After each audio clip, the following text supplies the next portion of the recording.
जिन हरि कथा सुनी नहीं काना, श्रवण रद अहि भवन समाना। कितनी प्यारी लाइन है रामायण के अंदर। आपने कभी सुना है कि देखा तो होगा, सुना भी होगा कि रामायण गीता को हम बार बार पढ़ते हैं। रामायण का पाठ अगर किया जाएगा ना तो शुरू से लेकर के आखिर तक उसको बड़े भाव से पढ़ा जाएगा, कहीं नहीं छोड़ा जाएगा।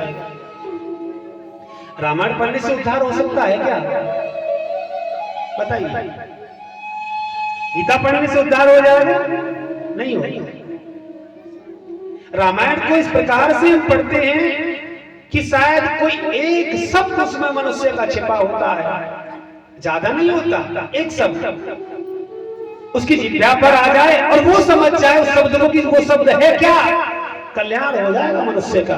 बोली गोविंद भगवान की जय हो। रोज रामायण पढ़ने से उद्धार नहीं होगा। हाँ, प्रतिदिन रामायण अगर पढ़ोगे ना तो घमंड हो सकता है। मैंने अक्सर देखा है जो व्यक्ति घर में गीता रामायण का पाठ करते हैं ना, वो प्रभु चर्चा संकीर्तन कथा में नहीं जाते कभी, क्योंकि उनको मद हो जाता है, अहंकार इतना हो जाता है, वो सोचते कि हमको सब मालूम है। क्या मालूम है? जो शब्द लिखा है वो पढ़ लिया, वो मालूम है, लेकिन सत्य की नहीं मालूम कि सत्य क्या है। और जो सत्य को समझ जाएगा ना मैया, वो कभी किसी से घृणा भी नहीं करेगा। बोली गोविंद भगवान की जय हो।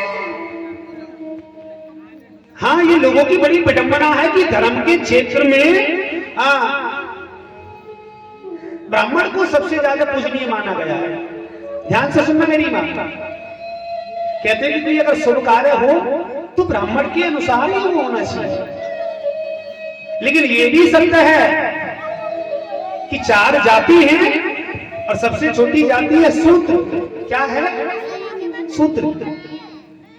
शूद्र की अर्जी भगवान सबसे पहले सुनते। इधर रखना। ब्राह्मण को कर्म करके 1 साल लग जा सकता है, लेकिन शूद्र अगर चाहे तो 1 मिनट में भगवान को मना सकता है। भाई 4 जाति में मान के चलिए, एक परिवार में 4 बेटे हैं, तो माँ बाप को सबसे छोटा बेटा प्यारा होगा नहीं होगा? हाँ, तो सबसे छोटी जाति है ना शूद्र की। भगवान को शूद्र सबसे प्यारे हैं। बोली गोविंद भगवान की जय हो। ब्राह्मण को उपाधि दी गई है, केवल किसकी? ब्राह्मण बड़ा है इसलिए, लेकिन सत्कर्म प्रभु चर्चा कोई भी कह सकता है। जरूरी नहीं है कि ब्राह्मण के मुखारबिंद से सुना जाए।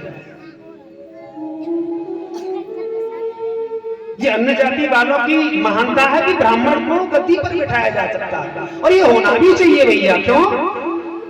कि ब्राह्मण सर्वश्रेष्ठ जाति में आता है, तो अधिकार सब प्रथम ब्राह्मण को है, लेकिन ज्ञान किसी को भी हो सकता है, ये भी निश्चित है।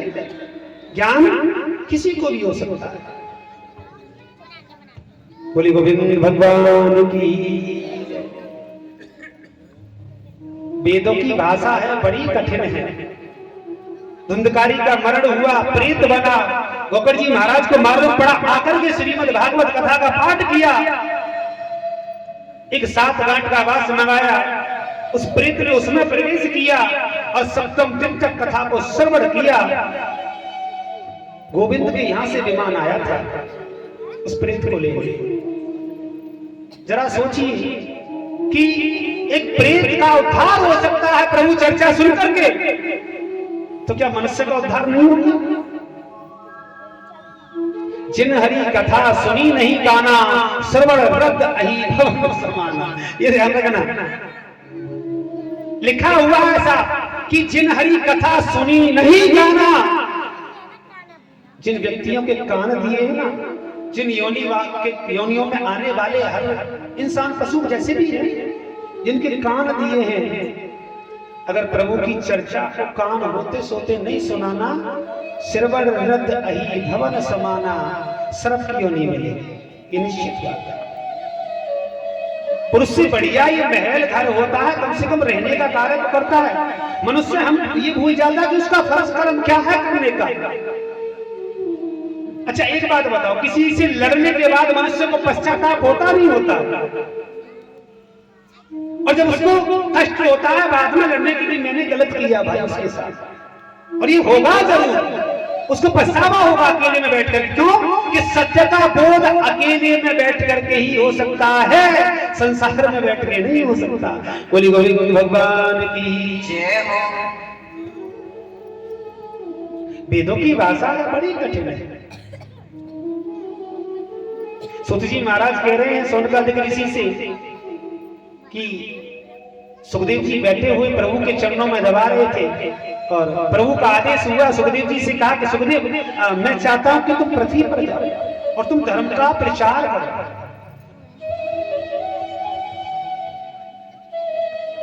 ये भगवान ने गीता में अर्जुन से पहले ही कह दिया था कि कलयुग का अगर क्षण चालू हो जाएगा ना तो धर्म थोड़ा गिरने लगेगा।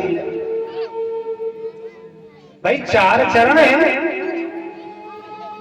सत्युग में कोई झूठ नहीं बोलता था। देखो 4 चरण का मतलब हो गया कि 100% हो गया, नहीं हो गया? अब कलयुग चल रहा है, 75% झूठे लोग हैं और 25% सत्य के लोग हैं। तो ये निश्चित है कि झूठ का बोलबाला सबसे ज्यादा रहेगा। हाँ, आप जोर से किसी से बात करना प्रारंभ कर दीजिए, भाई सत्य तो आराम से लिया जाएगा। आपने देखा, मैंने शायद कल भी बताया था कि व्यक्ति जब मर जाता है उसका अंतिम संस्कार करने के लिए ले जाते हैं ना, तो उसके पीछे पीछे बोलते हैं क्या? राम नाम, और वो बड़े आराम से बोलते हैं। जो जोर से बोलना चाहिए ना उसको आराम से बोला जाएगा। ये कलयुग का सार है। क्यों कि जहां सत्य की बात होगी वो आराम से ही कही जाएगी, और कलयुग में आराम की बात को मनुष्य समझ नहीं पाएगा। बोली गोविंद भगवान की जय।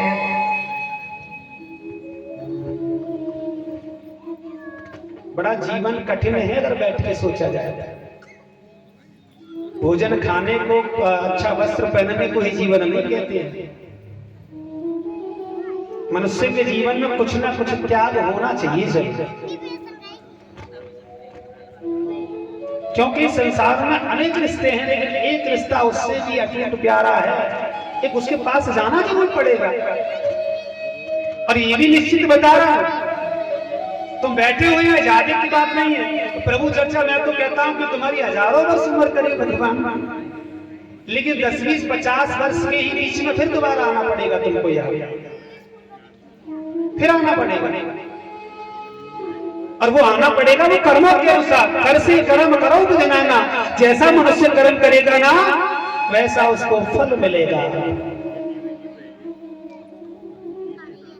अरे एक बात बताओ, जब ये कहते थे कि भक्त के बस में है भगवान, जब भक्त के बस में भगवान हो सकता है मेरी मां, तो मनुष्य के बस में अपना कर्म विद्ध जन्म अगला भी हो सकता है। अगर मनुष्य चाहेगा ना कि प्रभु मुझे पुरुष बन के ही आना है, तो मैं गारंटी देता हूं कि पुरुष बन के ही आएगा पृथ्वी पर दोबारा। लेकिन पहले वो पुरुष के बारे में जान ले कि पुरुष का कर्म क्या है। बोली गोविंद भगवान की जय हो।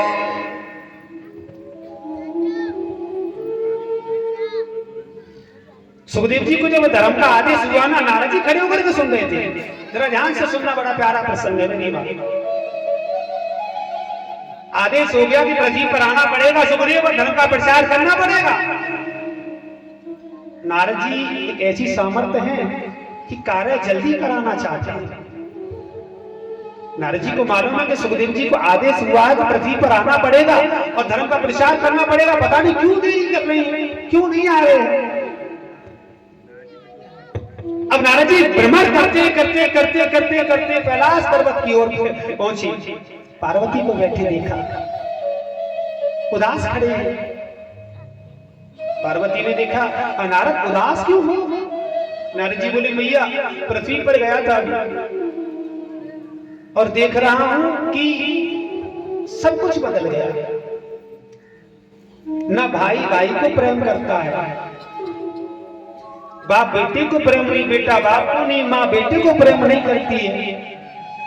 और सबसे बड़ी बात तो ये है मैया कि पति पत्नी का जो रिश्ता है ना, जो 7 जन्मों तक अमर है, वो भी प्रेम नहीं करते।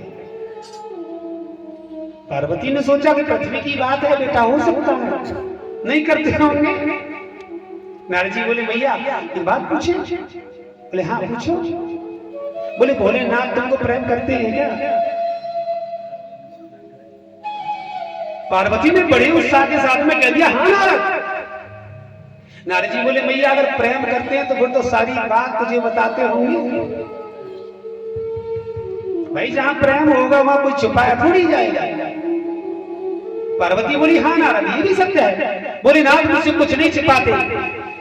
नारद जी बोले भैया तो मैं जानना चाहता हूं कि बाबा के गले में जो मुंडों की माला पड़ी हुई है ना, वो किसकी है और क्यों डाले फिरते हैं बाबा?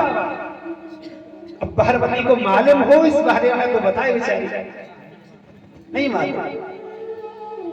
नारद जी बोले बता भैया, अरे अगर भोलेनाथ तुझको प्रेम करते हैं तो मालूम होगा माला के बारे में। पार्वती बोली नहीं, इसको चलने दे थोड़ी देर, जनरेटर थोड़ा लाइट समझाने दिया कर।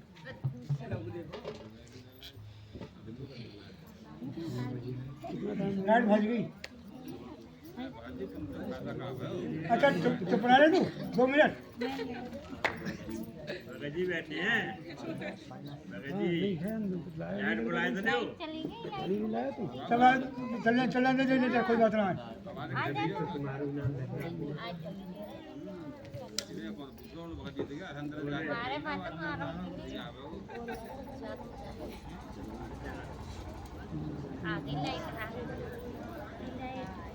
Bluetooth mode. जय जय बोली बोली बोली भगवान की।